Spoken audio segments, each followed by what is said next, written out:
जेएलपिटीको form खुल्दैछ यही साङ्गाचुको 17 तारिकबाट चाहिँ तपाईँले सिगाचुको नानोका 7 तारिकसम्म चाहिँ भर्न सक्नुहुन्छ। जेएलपिटी फर्म भर्नुभन्दा अगाडि तपाईँलाई जेएलपिटी आइडी चाहिन्छ। कसरी बनाउने त जेएलपिटी आइडी? सुरुमा तपाईँले गुगल अथवा क्रोम खोल्नुहोस्, त्यसपछि त्यहाँनिर जेएलपिटी भनेर सर्च गर्नुहोस्। त्यसपछि त्यहाँनिर तपाईँले निहोङ्गो न्युरुकु सिकेन जेएलपिटीमा टच गरिसकेपछि निहोन्डे जिउकेन सुरु भन्ने ठाउँमा चाहिँ टच गर्नुहोस्। त्यसपछि तलतिर देख्न सक्नुहुन्छ माई जेएलपिटी आइडीमा तोरोकु भन्ने ठाउँमा थिच्नुहोस्। त्यसपछि कोचिनमा क्लिक गरेर जापानिज अथवा इङ्ग्लिसमा जुनमा थिचिने हुन्छ है।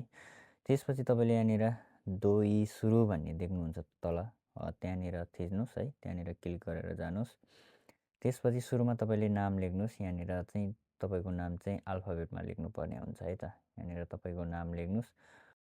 त्यसपछि यहाँनिर कुनी भनेर चाहिँ तपाईँले यहाँ पिङ्क कलरको बटनमा थिचिसकेपछि यहाँनिर कुनी चाहिँ थिचेर चाहिँ तपाईँले खेत्दै गर्नुहोस्। त्यसपछि यहाँनिर तल्लो पिङ्क कलरमा थिचेर फेरि खाली ठाउँमा थिचेर नेपारुगो थिच्नुहोस् है।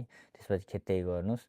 फेरि त्यसपछि तपाईँले यहाँनिर सेही बिचमा चाहिँ तपाईँ अब केटा मान्छे हुनुहुन्छ भने दान्छे, केटी हुनुहुन्छ भने चाहिँ ऊ लेख्नुहोस् जोसे। अनि त्यसपछि यो डेट अफ बर्थ लेखेर चाहिँ तपाईँले त्यसपछि यहाँ टिक लाउनुहोस्। त्यसपछि तपाईँले यहाँनिर चाहिँ युबिन बाङ्गो लेख्नुपर्ने हुन्छ है त। तपाईँ हालसालै बसेको युबिन बाङ्गो लेख्नुहोस् तपाईँको एड्रेसको।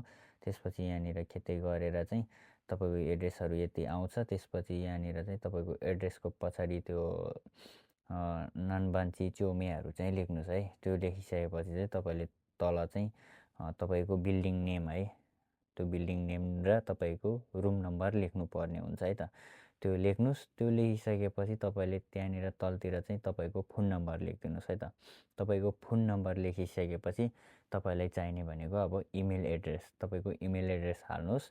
त्यसपछि यो दुईटै ठाउँमा चाहिँ तपाईँले चाहिँ दुईचोटि हाल्नुपर्ने हुन्छ यो मेल एड्रेस चाहिँ माथि र तल गरेर।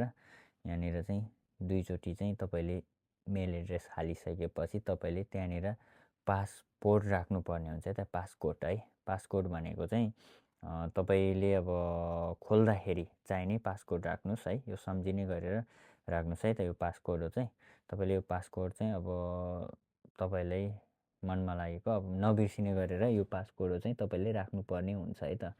यसलाई नि फेरि एकचोटि त्यही पासकोड राखिदिनुहोस्। सेम पासकोड राखिसकेपछि तपाईँले यहाँनिर नाइयो खाकुनेन सुरु भन्ने छ नि, त्यहाँनिर टच गर्नुहोस्। त्यसपछि तोरोकुमा गरेर तपाईँले यहाँनिर हेर्नुहोस् है सरर मिलेछ कि छैन। अनि त्यसपछि चाहिँ त्यहाँ तोरोकु सुरुमा थिच्नुहोस्। त्यसपछि होमुए मोतोरुमा थिचिसकेपछि तपाईँ यहाँनिर मेल आउँछ। मेलमा आइसकेपछि मेलमा आएको लिङ्क चाहिँ तपाईँले थिचेपछि यहाँनिर पासकोड हाल्नुपर्ने हुन्छ अघि राखेको। त्यो पासकोड हानिसकेपछि त्यहाँनिर सोसिन सुरुमा थिच्नुहोस् है। त्यो थिचिसकेपछि चाहिँ तपाईँले फेरि अर्को इमेल आउँछ है त। फेरि अर्को इमेल आउँछ। फेरि अर्को इमेलमा आएको लिङ्कमा फेरि क्लिक गर्ने।